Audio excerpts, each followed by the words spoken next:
Are you ready to witness how a single warrior can shake the very foundations of the world, rewrite legends in a single moment, and leave entire fleets and fan communities gasping for breath? Today, we're diving into 11 of the most breathtaking one-man army moments in One Piece, each a masterclass in power, presence, and sheer storytelling flair. We'll unpack every seismic step, every flicker of flame, and every silent pulse of Conqueror's Haki. And because these scenes deserve more than a mere soundbite, we're extending our dive. No skimming over the highlights, no rushed transitions, just pure, unfiltered breakdowns that clock in at over 2,000 words. Let's embark. No introduction, no forewarning, just the legend himself planting a boot onto Marineford's deck. In that instant, the sky roared and the earth buckled. Cannons toppled from their emplacements, massive stone walls cracked like eggshells, and both Marines and pirates were flung to the ground as if caught in a tidal surge. Admirals staggered, dignitaries ducked for cover, and the entire war paused in awe.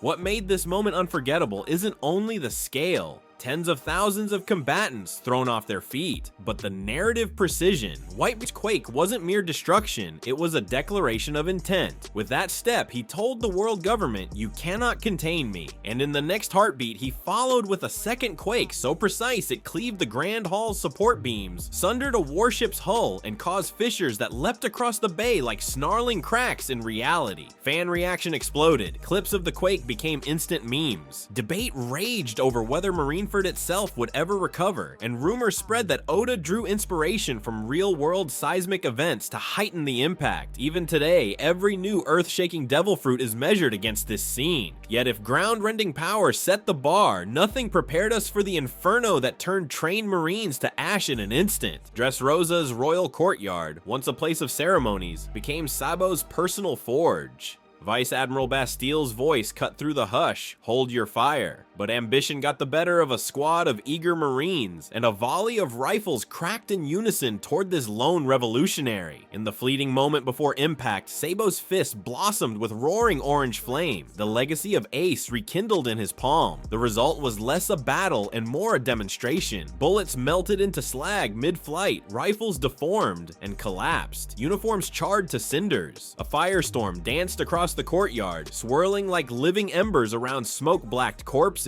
When the Inferno died, not a single trained soldier remained standing, their bodies and their confidence consumed. The comment section still brim with heated debates. Flames burn bright, but precision cuts deeper. This next moment proved that two slashes can undo an empire's might. Impelled down is the world's ironclad fortress. Its walls, its sea stone chains, and its impregnable gates were meant to hold the worst criminals, including the cunning Blackbeard. He swaggered in, devil fruit confidence buoying his steps, until a figure darker than night stepped onto the flagship's deck. Dracule Hawk Eyes Mihawk, the world's greatest swordsman, casually drew his blade. Two effortless strokes, one horizontal, one vertical, and the Galleon's hull surrendered like paper under a razor. Wood splintered, beams cracked, the ship listed and sank as if the sea had swallowed it whole. Onlookers, from Impel Down's towers to Marines on the shore, could only gape as splinters rained down. That split-second duel distilled swordsmanship to its purest form. No flourish, no theatrics, just absolute mastery. Rumors have since swirled that Mihawk's scar wasn't given by a fellow swordsman, but by a celestial dragon, hinting at secret alliances and a hidden past that could reshape the series' final war. Fans dissect every frame, marveling at the blade's trajectory and debating whether Mihawk could replicate that feat against multiple ships at once.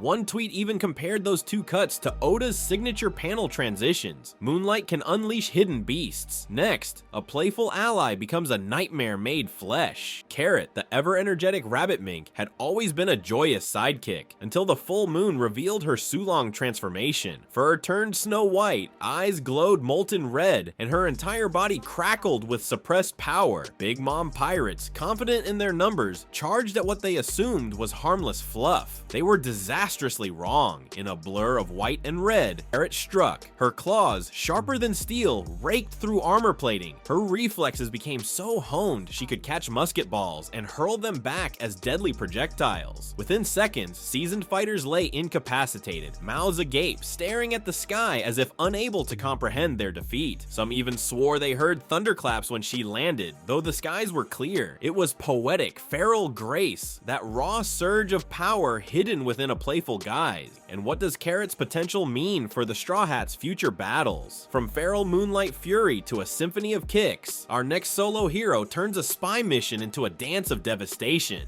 Picture the tension, covert corridors, silent alarms, every step measured. Then Sanji materializes, cigarette lit, hair tousled, suit immaculate, and transforms stealth into artistry of violence. CP9 agents swarm from shadows, but each assault is met with a spinning leg sweep or corkscrew roundhouse so fluid it borders on hypnotic. A wall run kick sends enemies airborne. A lightning fast flip leaves opponents dazed on marbled floors. He never drops his cigarette. He never breaks stride. Each motion reads like choreography, yet carries the full force to send hardened agents skidding against walls. When the dust settles, a dozen bodies lie where they fell, and Sanji merely straightens his jacket, exhales smoke, and strolls onward, as if escorting them to their unplanned nap. Online, fans dub this sequence the Kitchen Maestro's ballet. Style can stun, but sometimes erasure is the cruelest form of power. Kuma stands at the center of a tense clearing, silent as a tomb. The Straw Hats surround him, hope and fear warring in their eyes. Then he lifts a single paw and flicks, not to damage, but to erase. Luffy thinks of Nami, Zoro thinks of their oath, Robin thinks of beloved friends. But before any thought crystallizes, their bodies dissolve into nothingness. No screams, no blood, just absence. In the aftermath, the world seemed to hold its breath. Survivors say they felt a vacuum in their chests, as if friendship itself had been wiped away.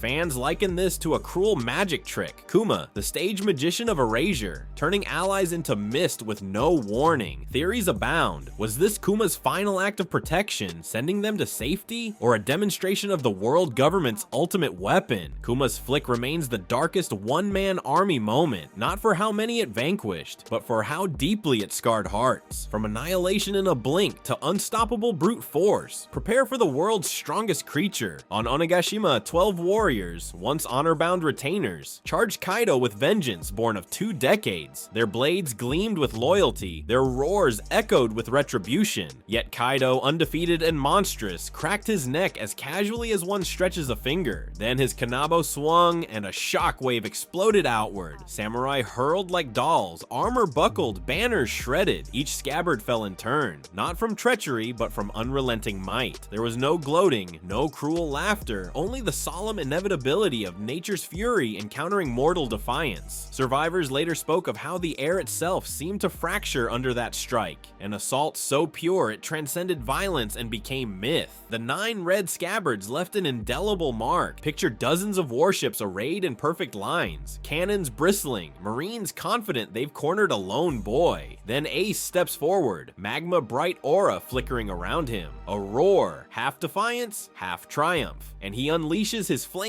fruit, a sea of fire surges, swallowing hulls, melting cannons, sending decks to fiery ruin. What should have been a naval engagement became Ace's personal bonfire. Veterans later spoke of blue-white flames so intense metal vaporized. Smoke blotted out the sun, cries for retreat echoed across the bay. When the smoke cleared, only smoldering wreckage remained, and Ace's grin smudged with soot, daring any fool to challenge his flame. Rumors still swirl, could he have taken on an invasion fleet single-handed? Some fans argue he could have turned the entire Marineford into ash before tanking a single broadside. From blazing heat to freezing precision, what happens when ice holds all the cards? Long before Akainu's magma, there was Aokiji's frost. On Thriller Bark, or during his pursuit of Blackbeard, the admiral known as Ice Age would freeze entire stretches of ocean with a single gesture. Picture a moonlit bay turning solid as glass, marines and pirates alike caught mid-stride, limbs locked in crystalline agony. Then Aokiji steps through, the ice cracking behind him, leaving a tomb of frost and hushed terror. His methodical pace, combined with phantom cold jaws of ice, created not just a barrier, but an absolute prison. Opponents found themselves shivering under jackets turned brittle, blades snapped under the weight of frozen water, and breath crystallized mid-exhale. It was less a fight and more a demonstration of dominion over an element itself. Fans still argue which was more terrifying, Akainu's molten assault or Aokiji's creeping freeze. But what about flexible mastery wielded with razor wires? Dressrosa's military base gleamed with polished uniforms and serried ranks. Doflamingo descended, grin wide and threads dancing like living vines. With a snap, his string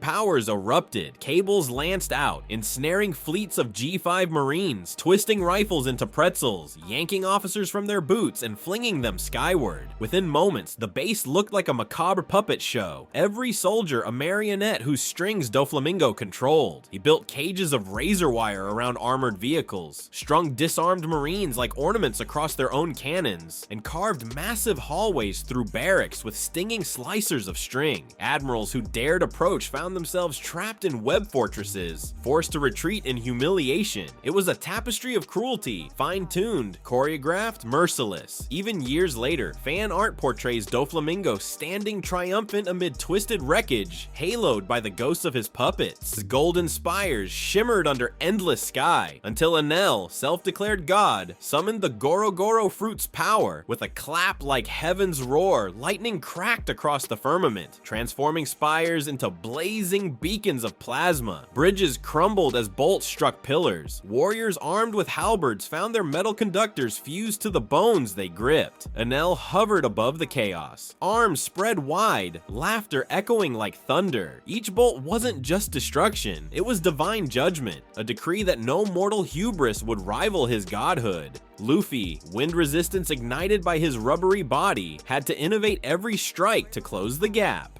Their clash of rubber versus lightning became a legend in itself. Fan theory holds that Enel's unreachable Sky Island foreshadows the final war, perhaps an aerial battleground where lightning-fast Haki clashes will decide the fate of the One Piece world. From ground-shattering quakes to silent vanishings, from blazing infernos to gods descending lightning storms, these 11 moments prove that in One Piece, sometimes one soul can redirect the currents of fate. Each scene is more than spectacle. It's a statement of identity, Will, and the unpredictable magic of Oda's storytelling. So tell me, which solo flex had you rewinding your screen in disbelief? Which fan theory or rumor do you think will explode next? Drop your thoughts in the comments, smash that like button if you enjoyed this breakdown, and subscribe, because when you think you've seen it all, One Piece always delivers one more twist. Until next time, remember, legends aren't born from numbers, they're forged when one heart dares to stand alone.